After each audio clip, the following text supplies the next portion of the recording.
मैं मोहम्मद नौशाद आलम आज मुख्य रूप से पंचायत चुनाव के संबंधित अपनी बात को रखना चाहते हैं। हम धन्यवाद भी देना चाहते हैं, साथ ही साथ बिहार के मुख्यमंत्री आदरणीय श्री सम्राट चौधरी जी को कि जो उन्होंने वर्षों से चली आ रही मांग को, जो हम लोग का त्रिस्तरीय जनप्रतिनिधियों लोगों का मांग था, आम आवाम की मांग थी, कई जनप्रतिनिधियों की मांग रही है कि जिस तरह से पंचायत का अधिकार मिलना चाहिए, जिस तरह से परिसीमन कराने के लिए धीरे धीरे आबादी बढ़ती जा रही है, जनप्रतिनिधियों पर लोड बढ़ता जा रहा है, उसके अनुपात में कहीं ना कहीं जो राशि आना चाहिए वो पर्याप्त संख्या में नहीं मिल पा रही थी। लेकिन माननीय मुख्यमंत्री जी का हम धन्यवाद देते हैं कि उन्होंने एक ऐतिहासिक फैसला लिया है, जो बिहार ही नहीं पूरे देश में इस बात की चर्चा हो रही है। जो 35 वर्षों से पूरे बिहार में ये मांग चल रहा था कि नए पंचायत का गठन किया जाए, ओबीसी आबादी के अनुसार आरक्षण का लाभ मिले, महिला जनप्रतिनिधियों को भी महिला की सहभागिता जो 50% है वो पूर्ण रूप से ढंग से मिले। इसको लेकर के जो उनके द्वारा एक के बिहार सरकार पंचायती राज के तरफ से एक अधिसूचना जारी किया गया है, जो पत्रांक संख्या 10,745 है, जो दिनांक 20/7/2026 को पंचायती राज विभाग की तरफ से एक लेटर जारी हुआ है, जिसमें किस तरह से परिसीमन कराना है, किस तरह से नए वार्ड का गठन करना है, किस तरह से राजस्व ग्राम को शामिल करना है, किस तरह की सीमाएं होंगी, किस तरह से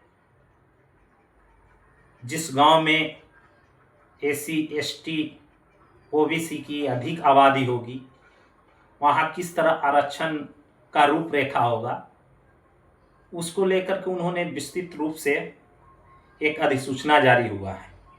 जो हम इस अधिसूचना को आप लोग को पढ़ करके बताना चाहेंगे, जिसमें बताया जा रहा है बिहार पंचायती राज अधिनियम 2006 की उपधारा 1 के अधीन प्रदत्त शक्तियों का प्रयोग करते हुए बिहार ग्राम पंचायत क्षेत्र की घोषणा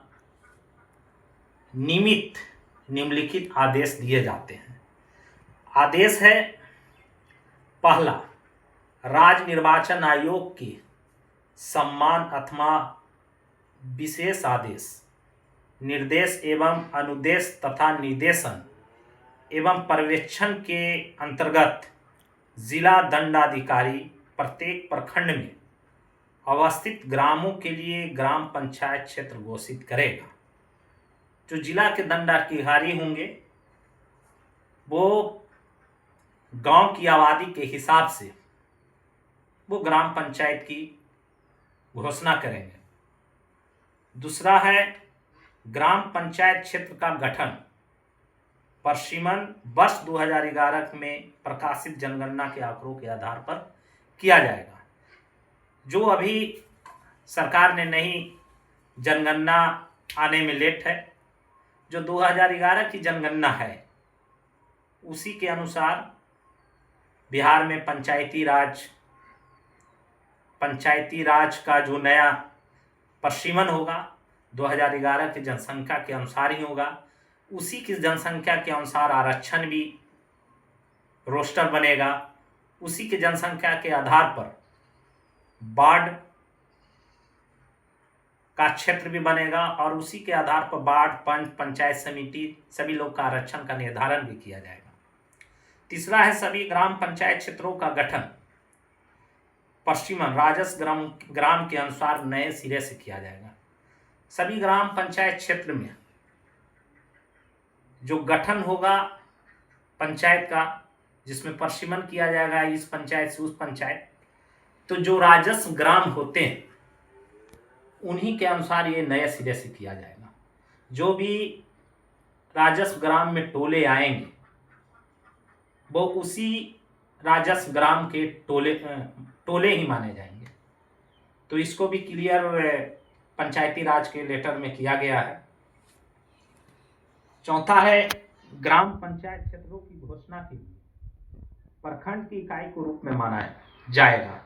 ग्राम पंचायत का जो गठन होना है इसमें मुख्य रूप से प्रखंड के जो वरीय पदाधिकारी रहेंगे और प्रखंड को ही इसको इकाई माना गया है। जो प्रखंड से जो क्लियर करके भेजा जाएगा, जो रोस्टर क्लियर होगा, जो आबादी का या क्षेत्र का निर्धारण करके भेजा जाएगा, उसी को प्रखंड को इकाई मानते हुए उस जिला को उसी रोस्टर के हिसाब से जिला अपनी काम को करेगा। पचमा है ग्राम पंचायत क्षेत्र का निर्धारण प्रखंड के उत्तर पश्चिमी से प्रारंभ होकर दक्षिण पूर्व में समाप्त होगा। जैसे मान लिया जाए कि इस एक गांव गहनपुरा और एक उष्टा पंचायत का उत्तर क्षेत्र का ये सीमा माना गया है। तो अगर या मान लिया जाए कि ये रत्नी फरीदपुर प्रखंड है और यहाँ 14 पंचायत है, तो जो उत्तर के सबसे क्षेत्र पंचायत है वो लाखापुर पंचायत आता है, जो उसको सीमा मानते हुए उधर से राजस्व ग्राम को छाटते हुए, पंचायत को छाटते हुए, उसके बाद पश्चिमी के दिशा से प्रारंभ होते दक्षिण पूर्व में इसको अंत कर दिया जाएगा। तो इसी तरह आपका एक सीमा बनेगा। छठा है किसी ग्राम को विभक्त नहीं किया जाएगा। जैसे जो जब तक कि उसमें 2 या 2 से अधिक ग्राम पंचायत क्षेत्र घोषित करना आवश्यक नहीं है। जैसे कहीं आपने देखा होगा कि किसी ग्राम की आबादी 10,000 से ज़्यादा की आबादी या जो भी 7 हो 8 हो, जो सरकार का एक निर्धारित रहेगा कि इतना के बाद ही पंचायत 10,000 के बाद ही डबल पंचायत किया जाएगा या 7,000 के बाद किया जाएगा। तो अगर 7,000 आबादी से ज़्यादा अगर उस राजस्व ग्राम की आबादी रहेगी तो वहाँ उस गांव को विभक्त किया जाएगा और उसके बाद उस पंचायत का घोषणा होगा। अगर किसी भी राजस्व ग्राम को अगर आबादी डबल पंचायत नहीं होने का है तो वहाँ किसी भी आधार में विभक्त नहीं किया जाएगा। ये सरकार का क्लियर गाइडलाइन है। एक और है आपको वो क्लियर जब तक के 7वां है कि एक से अधिक ग्रामों को समाविष्ट कर घोषित ग्राम पंचायत क्षेत्र का मुख्यालय उस क्षेत्र में समाविष्ट अधिसंख्य जनसंख्या के ग्राम होगा। जिस मान लिया जाए कि इस पंचायत में अगर जिस गांव की ज्यादा आबादी होगी, अगर 8 गांव अगर आप लेते हैं, 5 गांव अगर ले रहे हैं किसी ग्राम पंचायत में, तो अगर जिस ग्राम पंचायत की आबादी ज्यादा होगी उस ग्राम पंचायत को उसका मुख्यालय माना जाएगा और उसी को उस गांव को मुख्यालय घोषित किया जाएगा, लेकिन अधिक संख्या होने पर। परंतु उसमें एक चीज और देखना है कि उस क्षेत्र में अनुसूचित जातियां, अनुसूचित जनजातियां एवं पिछड़े वर्गों की संख्या उक्त क्षेत्र की जनसंख्या के 50% से अधिक हो तो उसका मुख्यालय वह ग्राम होगा जिसमें अनुसूचित जाति, अनुसूचित जनजाति एवं पिछड़ों वर्ग की संख्या का अनुपात सबसे अधिक है। जैसे मान लिया जाए कि जिस गांव में ज़्यादा आबादी है, अगर 8 गांव है तो 8 गांव में या 5 गांव अगर लेकर के 10,000 से प्लस संख्या जाती है, जो भी एक ग्राम पंचायत बनने का प्रवक्ता रखता है, उसके अनुसार कम से कम 10,000 रुपये 10,000 या 5,000 जो भी है वो घोषित होगा ही। उसमें जिसकी संख्या ज्यादा रहेगी, जिस गांव में 50% अति पिछड़ा हो, SC ST हो या पिछड़े वर्ग की संख्या, उसी के आधार पे वो ग्राम पंचायत का मुख्यालय माना जाएगा, जिसका अनुपात आरक्षण के रोस्टर से भी अधिक हो। मतलब कहा गया है कि जिस ग्राम में SC ST की आबादी होगी पहला प्राथमिकता होगा, OBC की आबादी होगी पहला प्राथमिकता होगा। इस तरह से आबादी के हिसाब से उस ग्राम पंचायत का नाम का घोषित किया जाएगा। 8वां, ग्राम पंचायत क्षेत्र का नाम उस ग्राम के नाम से घोषित किया जाएगा जिस ग्राम में ग्राम पंचायत का मुख्यालय अवस्थित होगा।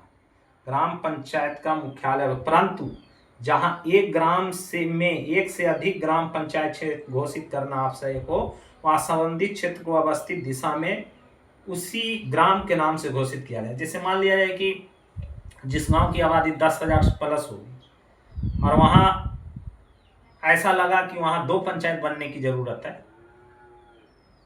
तो एक सीमा माना जाएगा उस गांव में, जो दिशा के अनुसार कि दक्षिण गणनपुरा हो गया, ये पश्चिम गणनपुरा हो गया। इस तरह से एक सीमा को घोषित करते हुए पंचायत की घोषणा की जाएगी। 9वां है ग्राम पंचायत क्षेत्र के गठन।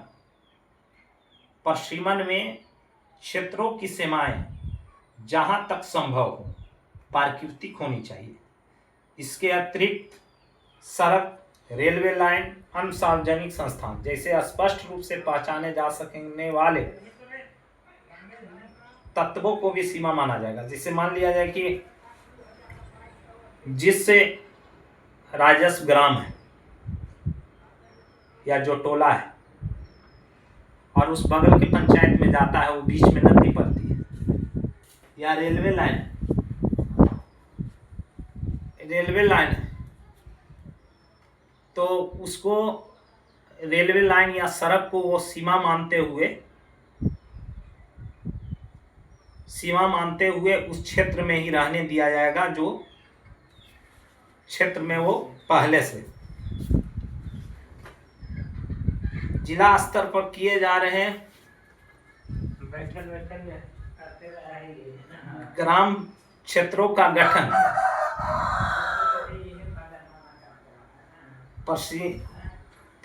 परिसीमन कार्य का सततः अनुसरण संबंधित प्रमंडलीय आयोग द्वारा किया जाएगा। इसमें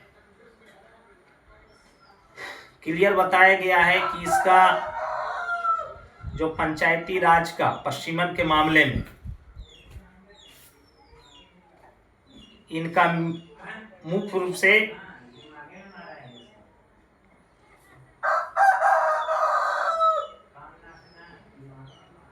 कमिश्नर, जो मगध के कमिश्नर होंगे,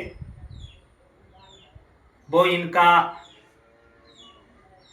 देखरेख उन्हीं के द्वारा किया जाएगा।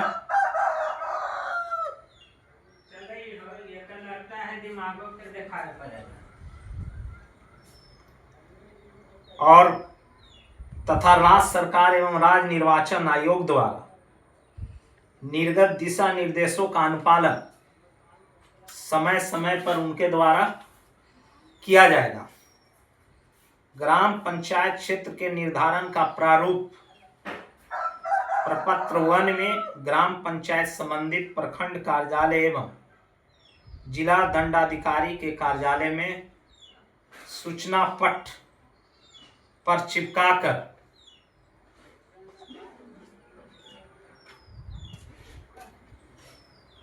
चिपकाकर किया जाएगा। प्रकाशन के तिथि के 15 दिन के अंदर आप दावा आपत्ति भी कर सकते हैं। 13वां है निर्धारित ग्राम पंचायत क्षेत्र की घोषणा जिला दंडाधिकारी द्वारा प्रपत्र 2 में जिला गजट में प्रकाशित किया जाएगा। यही मुख्य रूप से पंचायती राज विभाग के द्वारा नई चिट्ठी और गाइडलाइन दी गई है। आप सभी को सलाम, आदाब, नमस्कार।